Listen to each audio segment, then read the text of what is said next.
So next one we have Notepad, and now we are going to have a text editor. Text editor is nothing but the word processor.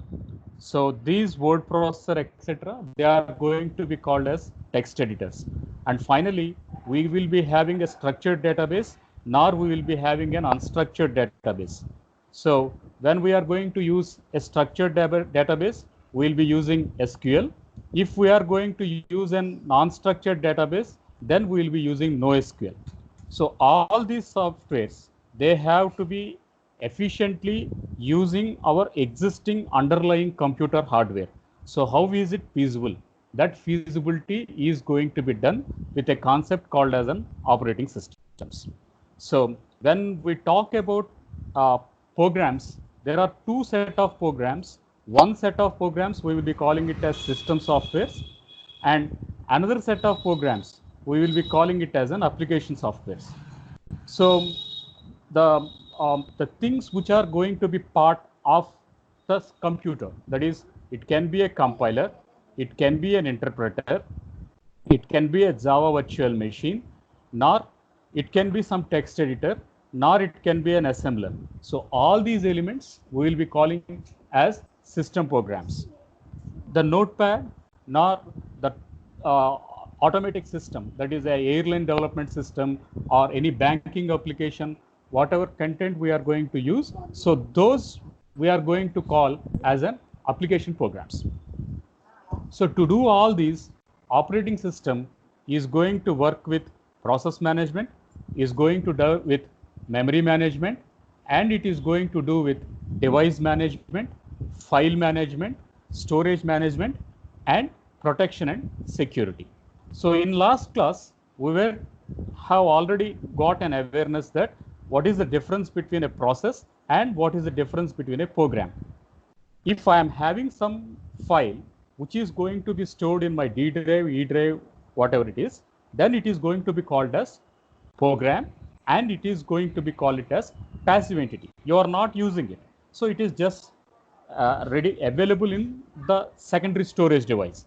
Now those contents you are going to bring it into the main memory, then it is going to be called it as a process. It is going to be called it as a process, and it is going to be called it as a thread, whatever it is. And as you are going to use it, you going to say that it is going to be part as an active entity. Instead of passive entity, we are going to call it as an active entity. So what can be the process? Process can be our central processing unit, an arithmetic logic unit, or a control unit. Process can be a memory unit.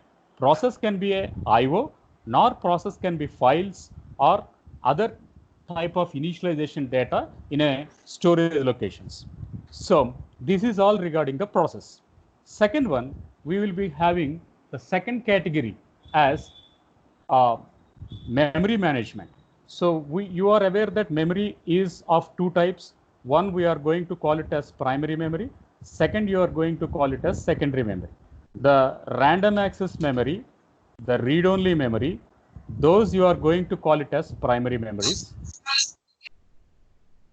Whereas the secondary memory, that is the 1 terabyte of your hard disk or 500 GB of your hard disk with C drive, D drive, E drive, nor your pen drive with 32 GB or 64 GB, whatever pen drive you are going to have, these elements we are going to call it as secondary storage devices. So pen drives, you can call it as a flash memory also. So now memory management is that your files, your programs are in one location and they have to be executed. Now it is going to bring from secondary memory to the primary memory. That means from D drive, E drive, it is going to bring it into a random access memory. So at that stage, you need this memory management. So that means whenever a memory is available, now the process has to be created some accommodation, some room, so that it has to be executed.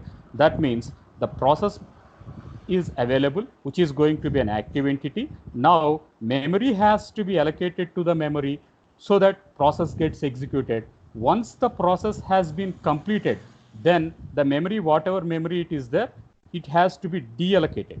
So that is regarding the memory management. Next comes the third part, we will call it as a device management. So device management is nothing but all type of input output devices which are going to be linked to a computer, those we are going to call it as devices. And those devices has to be efficiently used by the user. So we need this called as device manager. Next one was, we have file management. So when I am going to talk about a file management,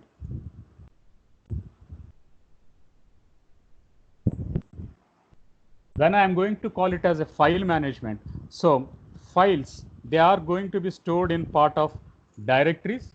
Files, they are going to be part of a division, a sector in the hard disk. That means it is going to be organized in C drive or D drive in form of directories followed by files in a very structured way, that too in tree organization, nor it is going to be in inode organization.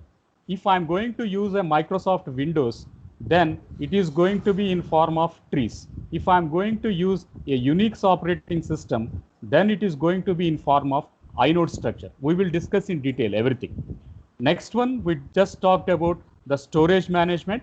In the storage management, data is going to be stored in 1 terabyte of hard disk in your laptops or desktops, nor it can be stored in a 500 GB of data in your hard disks.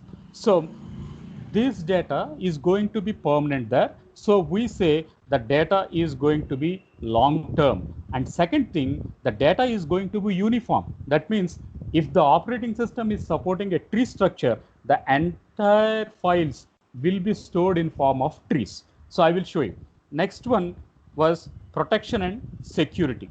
So you have worked on C languages. In C language, when you are going to work with files, you used to say file open mode, then you used to say file close mode, rather than you used to say read operation, write operation, or an append operation.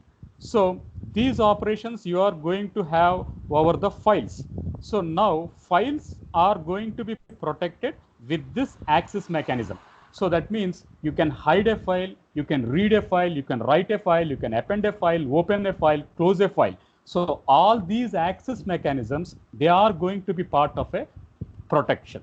And coming to the next word and important one was security. So security is nothing but it is going to give a defense to a computer. How is it going to give a defense to a computer? Means it is going to give some antivirus softwares. We will be having some antivirus softwares so that our data can't be hacked, our computer will be safe from trojans, our computer will be so safe from viruses, worms, etc. So for that, we are going to have the security mechanism. So security mechanism, protection mechanism, storage mechanism, file management mechanism, device management mechanism, process management, memory management. So these are all the different components of an operating system so that it is going to function. Now what I will do is, I will just show the devices, files, storage management, protection, and security in my desktop. So I will discard the skins. Now I will stop screen. Then I am sharing my desktop again. So in this desktop, what I am going to do is, so is my desktop visible? Anyone please respond. Is my No, sir. oh, no. No, sir. Okay. Yeah, I will just I think it is right. Yes, sir. Yeah. Yes, sir. Yes, sir. Now. Yeah. Now I talked the very first primitive as device management. So this is my Microsoft icon, and I am right clicking on it. Now you can see task manager. Yesterday I have shown you. Next here I am going to have disk management. Now I am going to have a device manager. So I am hitting on device manager. see what it shows. So my laptop is shown as Ramchandra Rao. Then it is going to have some audio equipment. It is going to have some Bluetooth equipment. And in the computer, it is going to use this disk drive as 500 GB hard disk. It is having a compatibility of DVDs, CDs, etc. It is having some keyboard. It is having some modems, and it is having some monitor. So in this way, it is having some universal serial bus, that is USB ports, etc. So, and it is going to have some processor. So you can see this, my processors is going to be some Core i3, and which is going to work with a speed of 1.7 gigahertz. So it is having 4-core processor. So now the device manager, what it is going to tell is the bare hardware is this. Now this, I can't touch it and I can't use it. I need one mediator, I need some interface, and that interface is an operating system. So now I talked about device management. Next, I am talking about file management. Next, I am talking about file management. So assume here, you can see this Google Classroom details. Now I am right clicking on this Google Classroom, and then I am hitting on properties. Now you can see on the properties, read-only mode. Now I'm going for read-only mode. Nor it is going to be shown it as hidden. Okay, now I will just hit on Microsoft Excel sheet. Now I'm going to say properties. So again, it is going to see read-only mode or a hidden mode. So now I switch it to security tab. In security tab, it is going to say, I have a modify operation, I have a read and execute operation, I have a write operation, I have a read operation, and other permissions over a file. So I just shown you a demonstration of what is device management. Next, I shown you the demonstration of what is protection. Now I will be showing about the K7 antivirus. So in my laptop, I am going to use a protection mechanism, and this protection mechanism is going to be the antivirus. I'm using some K7 antivirus. So I'm having, so what does it do? So if I'm going to hit on update here, so it says it has been updated automatically, etc. Similarly, if I'm having some tools, it clears my internet history, it clears my internet temp cleaner. That means viruses have a route to enter into our computer only when we connect to an internet. If we are not connecting our desktop, laptop, or mobile to the internet, not even a single virus or worm will come. So if we are going to link it to an internet within 20 seconds, within 20 minutes, the virus will start entering. Then we should defend it. How we are going to defend it? We are going to use some antivirus like Kaspersky or K7 or McAfee or Norton. So in this way, we have a lot of tools, and these tools, they are going to protect. So who is going to control this antivirus system? Again, this antivirus system is in the control of the operating systems. Next, I talked about device management. I talked about files. Now I talked about protection. I talked about security. Next one, I'm going to talk about file management.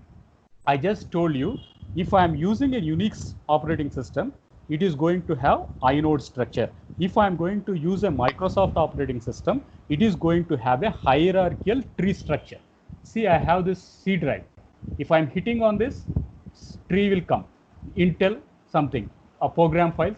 Again, if I'm hitting on program files, it says Adobe, it shows Google, it shows K7, it says Java, it says Microsoft ASP.NET. So it is going to give another link to another channel.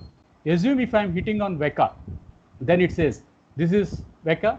Then if I'm hitting on data, then it is going to show the data sets.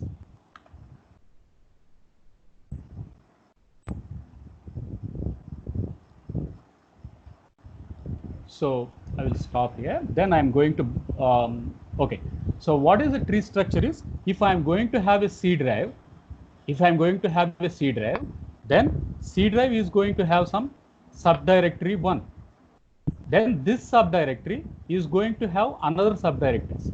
This another subdirectory is having another subdirectory. If you are aware of Java packages, you can see this is first level of granularity and this is the last level of granularity. In this way, we are going to study. So you are going to organize the things into step 1, step 2, step 3 in form of levels. So it is going to be called it as a hierarchical architecture. So Windows operating system, it is going to use this hierarchical architecture. Now we will be back to our presentation.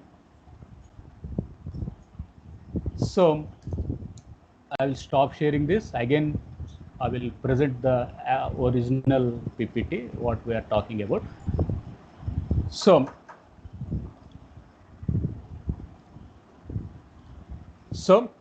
process, it is a active entity. Program, it is a passive entity. That is first step. Second, memory management. We have hard disk as a secondary storage, which you call it as E drive, F drive. And we have a primary memory, we call it as random access memory or a read-only memory. Next one, we talked about device management. I just shown you there is a compact disk, there is keyboard drivers, there are mouse and printer, scanner. So all the elements is going to be listed. Next, I talked about file management. In file management, it is going to have read access, write access, read-write access, append, open file, close file. Those you are going to call it as file management. Next, I was telling the organization of storage structure. I just told you, if I'm going to have a Unix operating system, it goes with inode. If we are going to use with Microsoft operating system, it goes with hierarchical tree structure. So next I was talking about protection. So in protection, we were saying that the access mechanisms, when we click on the access mechanisms, we say read operation and write operation. And similarly, this protection is part of a file management. Next one, security. I just shown you the Kaspersky, so K7 security. So it is going to have a Windows Defender, etc. Now, what are the different types of operating systems which are available in a market? So you can see this icon. So what is this first icon representing? You can unmute yourself, 1 or 2 students. You can unmute yourself and just answer these questions. It can be interactive. The different types of operating systems. System. Operating system. First, this is what is this one? What is this one? iOS. Apple, Apple. Windows, Mac. iOS. Windows, Android, iOS. Windows. Android. iOS. What is the name of that animal? What is the name of this animal? Opera. Penguin. Penguin. Penguin, right. Next one, Tizen. And last one was Derbin. So in our labs, in our computer labs, you had an opportunity to work with Derbin operating. You have you are going to have an with Derbin operating system. And similarly, you had an opportunity to work with Linux or Unix operating system. And of course, in your mobile itself, you are working on Android operating system or an iOS operating system. And of course, the Windows operating system. So these are the first set. What I'm going to show here is going to be a desktop or a laptop operating system. And the things what I'm going to show towards the right-hand side screen, these we are going to call it as an mobile operating systems. So earlier there is monochrome mobiles. So first generation and second generation mobile phones. So there they used to work on Symbian operating systems. Now, yeah, SYM, BIN, Symbian operating systems. And we have this BlackBerry as an operating system for mobile devices. But now the market leader is Android and the market leader is Windows in these terms. Now, you just don't unmute yourself. I will ask you little questions. What is this Android latest version?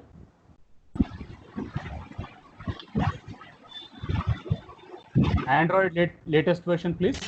Oreo, Oreo. No, Oreo, yeah, Pi is also replaced with Sir. Pi is the first. Oreo R, is, sir. okay. Oreo, after Oreo, Pi. After Pi, one more is there. Latest. Only Beta. one is there. R. R. 10. It is Android 10, I think. Okay. Oreo followed by Pi are latest. After that, Android 11, sir. yeah, Android 11 in 2019 December it released. So this is the regarding the Android. Okay, now I just want to know the regarding the Windows. Latest operating system in Windows. 10, 11. Windows 10. 10. 11. Windows 10. Okay. For Mac. Windows 10. Windows. Okay. Okay, fine. Mac operating system, that is Apple. 14, sir.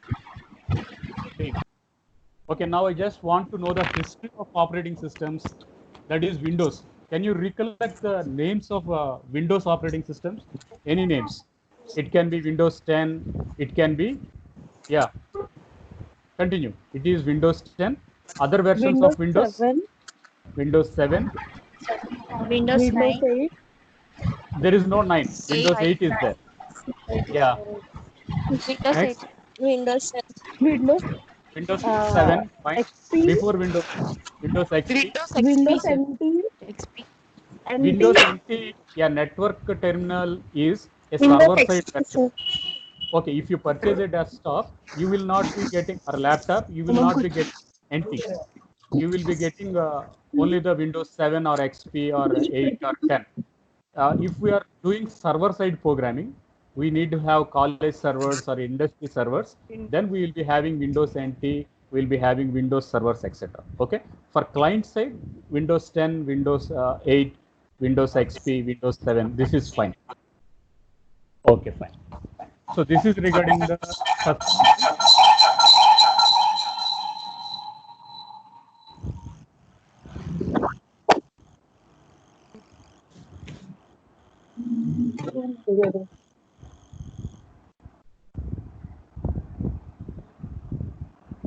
So I'll hit mute all. Now let us begin the another content for today's class. We are done with the first, so we'll be doing the second PPT.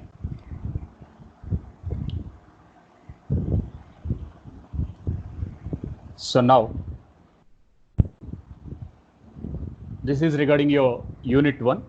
In unit 1 we are in a thing that we should be discussing about introduction, concept of operating systems, operating system objectives, generations of operating systems, types of operating systems, operating system services, system calls, etc.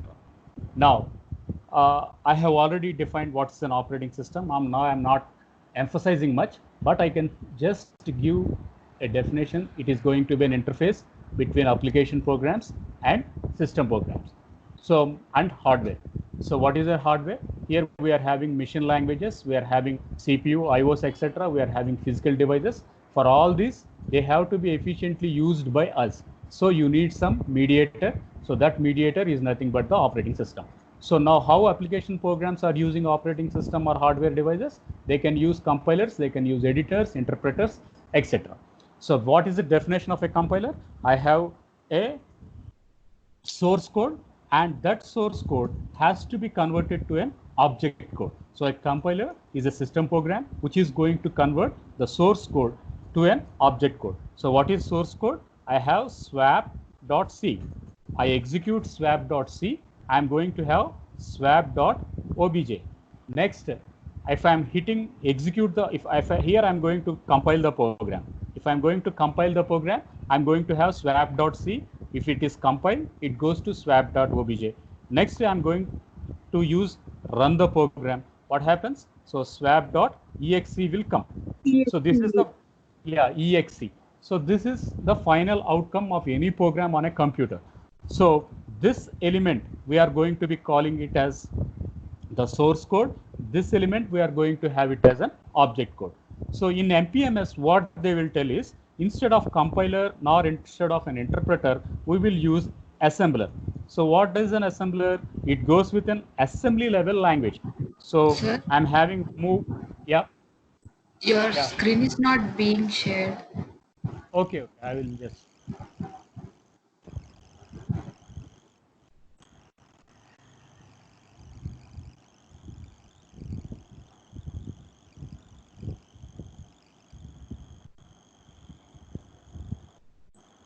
Is it okay right now? Is it okay? Yes, sir. Yeah, yeah. Yes, sir. So we are at the user location and we are doing mini projects.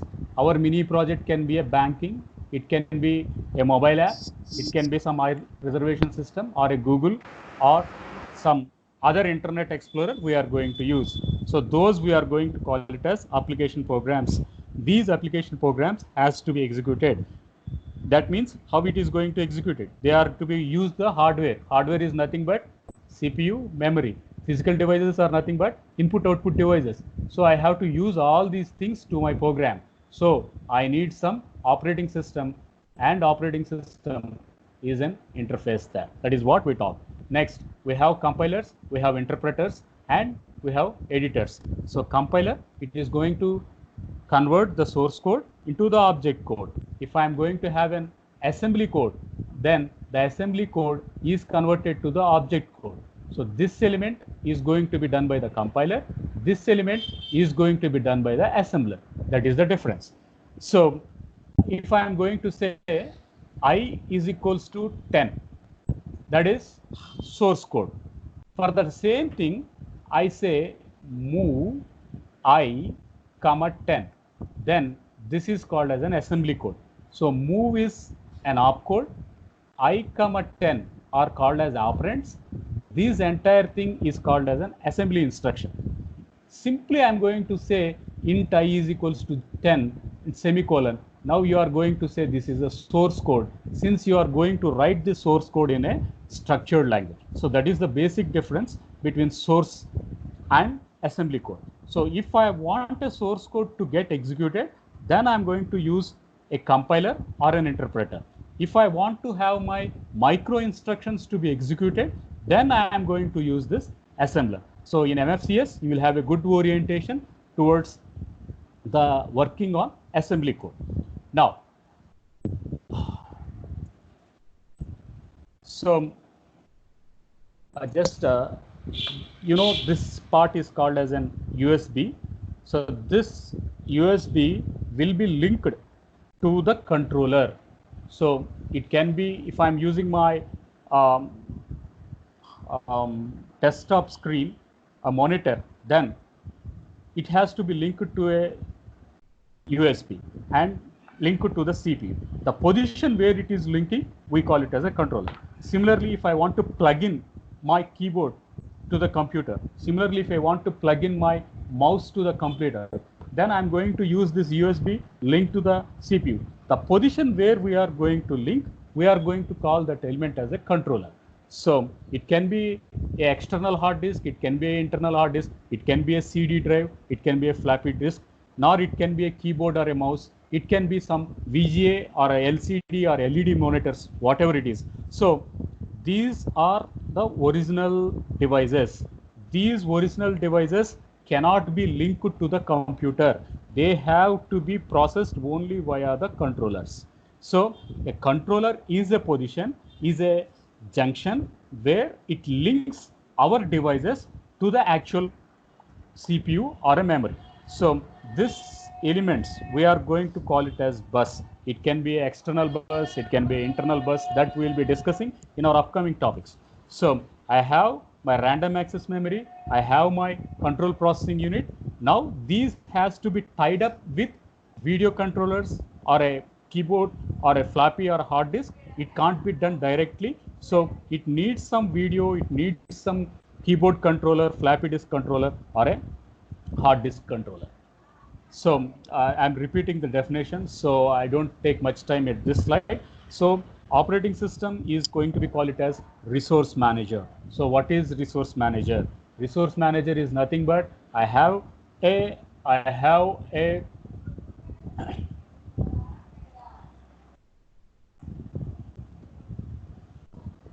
so I have this a monitor, I have a keyboard, I have a floppy disk, I have a hard disk.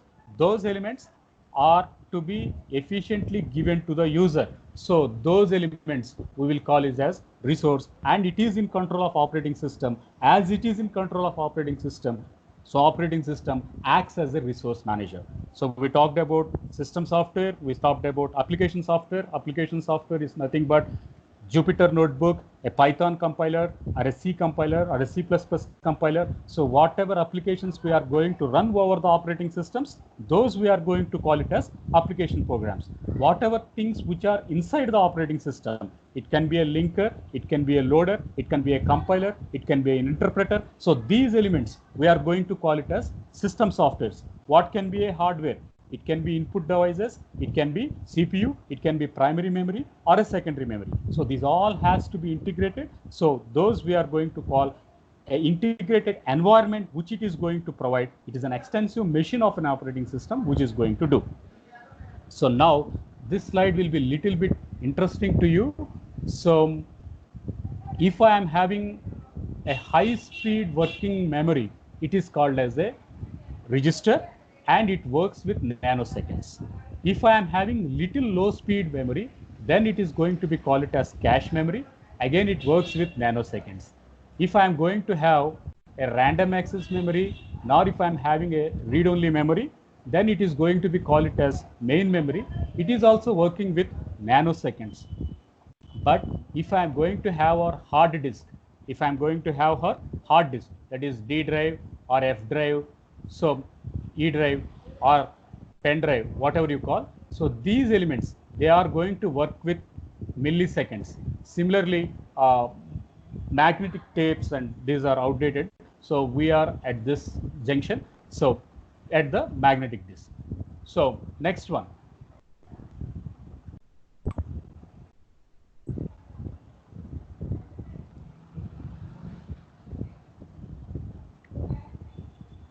So next one was, when we are talking about random access memory, so random access memory is going to be, yeah, any disturbance? So non-volatile. So if we are going to say, one second, there is some disturbance.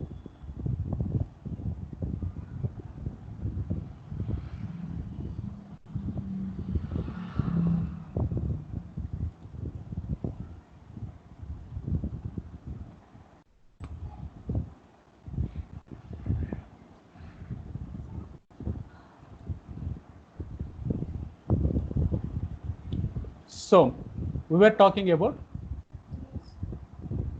one second. So the capacity of the memory. So when we are going to call it as kilobytes, MB stands for megabytes, GB stands for gigabytes, TB stands for terabytes, PB stands for petabytes. Similarly, kilobytes, it is going to work with nanoseconds. Similarly, megabytes is also working with a speed of nanoseconds, and gigabytes is also working with nanoseconds, and from terabytes and petabytes, they are going to be worked in milliseconds. So we are habituated to Microsoft Cloud or Amazon AWS or Microsoft Azure clouds, etc. So those clouds, now they are in form of petabytes and zettabytes. And we are purchasing our laptops and desktop computers, those they are going to be in terabytes, nor it can be in gigabytes. So when coming to the two differences between the volatile and non-volatile, when we are going to call the random access memory, it is going to be volatile. When we are going to call about the read-only memory, it is going to be called as non-volatile. That means when the things are going to be non-volatile, it is going to be permanent. So I store something in my pen drive, it won't be lost tomorrow or day after tomorrow. Similarly, if I save something in my email, or similarly, if I am going to save some files in my Google Disk, etc., Google Drive, etc., then the data is safe, the data is secure, it can't be deleted. So obviously, it is going to be a permanent storage. So those we are going to call it as non-volatile section. But I am working on my desktop, I didn't save my file, and all of a sudden power is lost, then the content is going to be lost. So those elements we are going to call it as volatile, and we are going to call them as temporary storage locations. So where are these temporary storage locations available? The temporary storage locations are available in arithmetic logic units, are available in flip-flops, are available in registers, are available in cache memory. So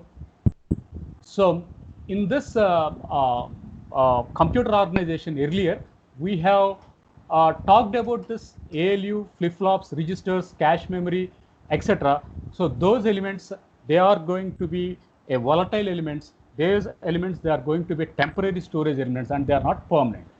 Now you are having an exposure towards this metric units. So I was telling how much is the speed like this. 1 second, I just scroll back.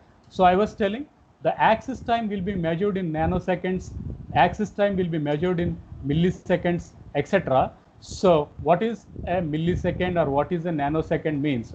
The tabular form is going to show you. So 10 power minus 3, then it is going to be a millisecond, and 10 power minus 12 speed is going to be a picosecond. 10 power minus 9, it is going to be a nanosecond. Similarly, I was telling the hard disk storage right now, it will be in gigabytes or terabytes. And I was telling the cloud storage will be in petabytes or exabytes or zettabytes. So these elements, they are permanently storage devices, and it is of a low storage devices, then low capacity storage devices, then it is going to be in kilobytes or megabytes. So we will stop our content here. So thank you for listening, watching this class, listening this today's class. And now I am going to stop recording here.